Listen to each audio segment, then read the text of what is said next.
Vamos falar um pouco agora sobre mercado da bola, começando com a notícia do Lucas Oliveira. Ele negou a proposta, né? Não quis ser emprestado ao Sport. O Sport buscou o empréstimo do jogador, negociou com o Vasco já tinha dado ok, só que é aquilo, e é muito para a galera entender. Quando todo mundo fala assim, o Vasco precisa se livrar desses jogadores, mandar embora. Então, não é tão simples, porque tem um contrato assinado. E o jogador tem que querer ir embora também. E não foi o caso do Lucas Oliveira, ele que tem contrato com o Vasco até dezembro de 2026. O Sport fez uma proposta de empréstimo até o final do ano, né? E o Sport já está na última colocação, né? Praticamente a vaca já deitou, já foi rebaixado, pelo menos é isso que eu acho. E o Lucas Oliveira prefere ficar no Rio de Janeiro, mesmo ele não sendo relacionado, mesmo ele estando fora dos planos, pelo menos por enquanto, do Fernando Diniz. Vale destacar que o Vasco tem hoje, né, relacionado, o Vasco relacionou 26 atletas, Lucas Oliveira e o Jean Davi ficaram de fora, ou seja, tá na cara que eles não fazem parte dos planos, não estão nos planos do Diniz. Só que é aquilo, o jogador preferiu ficar no Vasco, mesmo sabendo que não vai ser relacionado, mesmo sabendo que não vai jogar. E é aquilo também, né? Tá treinando, morando no Rio. Rio de Janeiro é uma cidade maravilhosa, ainda mais para quem ganha as cifras que jogador de futebol ganha, né? Então, preferiu ficar no Rio, né? Talvez aguardando uma nova proposta, mas essa é a informação. O Lucas Oliveira não quis sair, não aceitou a proposta do Sport de ser emprestado em jogar no time de Pernambuco.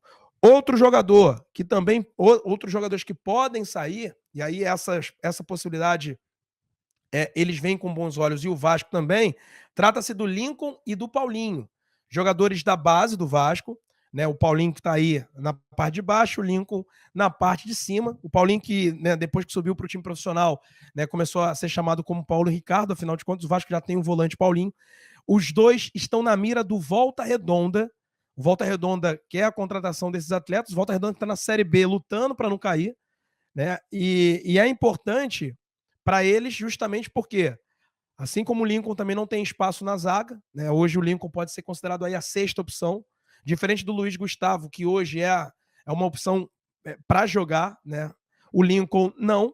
Então, para não jogar no Sub-20, o Vasco entende que é uma melhor possibilidade jogar uma Série B para ganhar rodagem, até porque para o ano que vem provavelmente ele vai ser mais utilizado, né? Já vai ter estourado a sua idade. O Paulo Ricardo, o Paulinho, lateral direito, já é considerado uma das grandes joias da base do Vasco, é um jogador muito promissor e é importante ele ganhar essa rodagem, porque provavelmente ele vai ser o lateral direito reserva no ano que vem.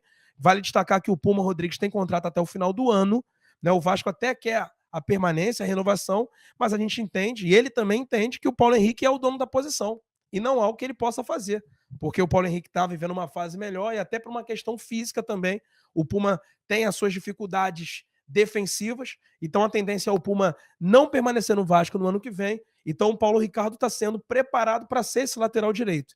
Então, essa ida para o Volta Redonda, tanto do Lincoln quanto do Paulo Ricardo, é vista com bons olhos pela comissão técnica, pelo Vasco e pelos jogadores também para ganhar essa rodagem. Por que não aconteceu ainda? Faltam detalhes, né? Principalmente questão de salário, né? Por mais que sejam jogadores oriundos da base, possuem já um salário importante, até porque tem a questão de multa e tudo que envolve o jogador ter um salário um pouco maior. E aí o Volta Redonda está tentando ali fazer uma composição junto ao Vasco, mas a tendência é pelo acordo, é pelo acerto. Lembrando que o Volta Redonda e o Vasco possuem boa relação também entre as diretorias e tal. Então a tendência é que eles de fato sigam para o Volta Redonda. Teve uma rapaziada perguntando aqui sobre o Barros. Alguém falou aqui, deixa eu ver aqui, eu não vou achar agora. Alguém perguntou sobre o Barros. Né, teve uma notícia vinculada pelo repórter, né, pelo jornalista Vene Casagrande, que o Cruzeiro fez 2 propostas ao Vasco pelo Barros. Eu fui buscar junto até uma fonte dentro do Cruzeiro, me negou que teve isso. O Vasco, que o Cruzeiro não quis, mas aí, ó, nesse time do Vasco, o Cauã Barros não teria vaga nesse meio campo. Eu acho que ele é um jogador que poderia sim estar no elenco, mas eu também entendo que o Vasco tem muitos jogadores para essa posição. Hugo Moura, tem o Tietê, Jair, Paulinho, próprio Esforza, né? Agora o Thiago Mendes, mas é um jogador que tem se destacado e tem despertado interesse. Eu acredito que o Vasco possa sim utilizá-lo a partir do ano que vem, né? E aí, voltando, a minha fonte do Cruzeiro negou que o Cruzeiro tenha feito uma proposta, mas o jornalista, o Vene Casagrande, que tem muita credibilidade, disse que teve 2 propostas, né? E o empresário também. Então fica naquela, disse-me disse, então, mas não estou desmentindo, só estou dizendo que as coisas não foram à frente, e o Vasco entende que ele tem se valorizado,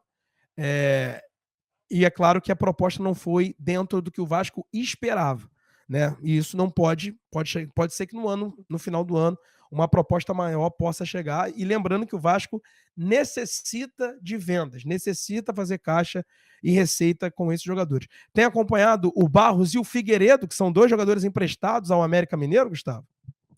Sim, tenho acompanhado, eu vejo assim, de fato eu não consigo ver as partidas, mas eu sempre dou uma olhada na Série B, muito por conta também que eu acompanho o Volta Redonda, faço cobertura do Volta Redonda, então vejo que o América Mineiro tem oscilado um pouco no campeonato, mas sempre que saem os golzinhos, tem às vezes um golzinho que sai do Figueiredo, gols do Barros também, então acredito que eles estejam fazendo uma boa Série B. Em relação ao nome do Lincoln e do Paulinho no Volta Redonda, cara, é muito delicado, né, você ir a um time que tá na luta contra o rebaixamento, né. Volta Redonda está em campo nesse momento, e aí se concretizando o resultado de um momento, o Volta Redonda vai estar 3 pontos para sair da zona.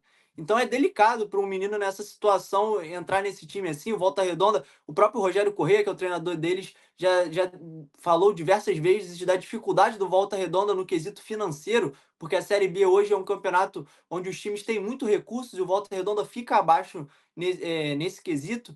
E aí eu penso, será que é positivo para esses meninos entrarem num ambiente desse, de um time que vai lutar para não ser rebaixado e tem grandes chances de ser rebaixado?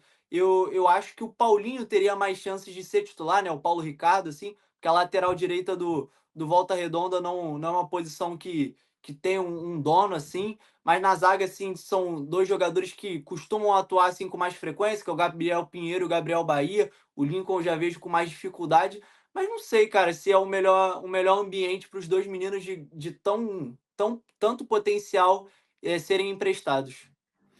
Eu particularmente eu acho que é importante eles jogarem, porque eles não estão nem sendo relacionados. E o Paulo Ricardo, ele não tá jogando no sub-20 mais. Hoje a gente pode dizer que o Paulo Ricardo é jogador do time profissional, né? E aí eu vejo que talvez eles.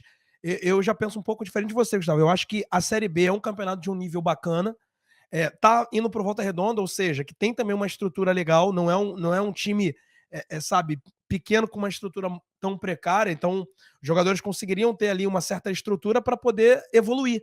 E jogar, ganhar minutagem na equipe profissional, eu acho que é importante. E eu tô contigo nessa. Eu acho que o Paulo Ricardo, indo para lá, ele vai ser titular. E aí você ter e ganhar minutos numa Série B, né, claro que não é do mesmo nível, mas para um jogador jovem que não está sendo nem relacionado, eu acredito que seja positivo para ele. O Lincoln ainda tem idade sub-20, mas aí o que é melhor? Tentar buscar um espaço numa equipe na Série B ou jogar no sub-20, onde ele já praticamente domina a categoria? Né? Então eu já vejo, assim, eu entendo que o ambiente de pressão numa queda numa Série B aconteceria se fosse um time de maior estrutura. Né? Eu entendo que o Volta Redonda subiu da Série C para B, então entende-se que o campeonato é brigar para não cair. Né? Então eu não consigo ver com tanta pressão assim, sabe? Se fosse um time de massa ou de mais torcida, como é o caso do Curitiba, do próprio Atlético Paranaense que estão na Série B, e porventura eles estariam ali lutando para não cair, o próprio Guarani que foi rebaixado, que é um time tradicional, eu acho que talvez teria um pouco mais de pressão. Mas eu vou te falar, Gustavo, eu acho que pressão é até bom, cara. Pressão é até bom, é saudável para um garoto que está em formação, sabe? E jogar no Vasco é uma pressão danada. Então, assim, eu acho que eles, sem jogar no Vasco, possuem mais pressão do que propriamente se eles forem pro Volta Redonda e serem relacionados e jogarem, tá ligado? Então Sim. eu penso dessa maneira. Eu acho que é importante ganhar minutos e dar minutos a esses atletas. A gente trouxe a informação numa semana passada sobre o Félix Corrêa, né, jogador do Rio Ave, não, do Gil Vicente, que ele estava fechando com o clube francês e, pois bem, ele foi para o Lille da França, e é um jogador que o Vasco tinha tentado e não conseguiu. O Alaminda deve sair do Cercle Bruges e provavelmente o Vasco ainda está monitorando essa questão. Teve uma proposta negada de empréstimo do Andrés Gomes, jogador colombiano do Rennes. Então o Vasco vive essa via crucis ainda em busca de reforços. Teve gente no chat também perguntando sobre isso, e de fato isso incomoda a cada dia que passa. Mas é aquilo, até o dia 2 de setembro a janela está aberta. Até lá o Vasco tem que trazer jogador, e jogador que chegue para jogar. Eu tô com o Diniz quando ele falou na coletiva que não é para contratar por contratar. Então, pelo menos que o Vasco tente, como tem tentado fora da casinha, buscar jogadores que de fato agreguem. Principalmente após a lesão do Adson. A gente vê que está muito precário. O Vasco pro lado esquerdo tem o Nuno, o David e o Lloyd. O Lloyd que não foi nem relacionado, vale destacar. Perdeu muitas sessões de treinamento depois da viagem para Angola, né? Onde ele foi prestar ali né, apoio à mãe, que sofreu um AVC. Ele voltou e está se recondicionando fisicamente. Então deve, inclusive, podendo ser relacionado até para o jogo contra o Grêmio. Mas lembrando que ele está fora desse jogo contra o Del Valle. Então o Vasco tem 3 opções para o lado esquerdo, né? Nuno, David e Lloyd, e apenas 2 para o lado direito, que é o Ryan e o próprio Garré, que pode jogar por ali também. Então espero eu que o Vasco tenha reforços. Vale destacar que a comissão técnica, ou melhor, a diretoria viajou. E tudo se resolve, é claro, por telefone e tal, mas, claro, o departamento de scout, de análise, trabalhando bastante no CT, enquanto o Admar tá com a delegação, então ali, tá no telefone, dá para trabalhar e se trabalha assim, né, Gustavo? Mas a gente espera que possa ter novidades a partir dessa semana. O Vasco tem algumas propostas, algumas conversas em andamento. Os nomes são tratados, é claro, a 7 chaves, justamente porque quando o nome vaza, a negociação fica mais difícil. E o Diniz já falou isso, inclusive abertamente na entrevista após a derrota para o Botafogo. O Vasco tem um problema financeiro. Então não dá para tratar e comprar jogadores. Então tem que ir na base da proposta de empréstimo ou jogadores que estão livres no mercado, que estão livres, como é o caso do Thiago Mendes.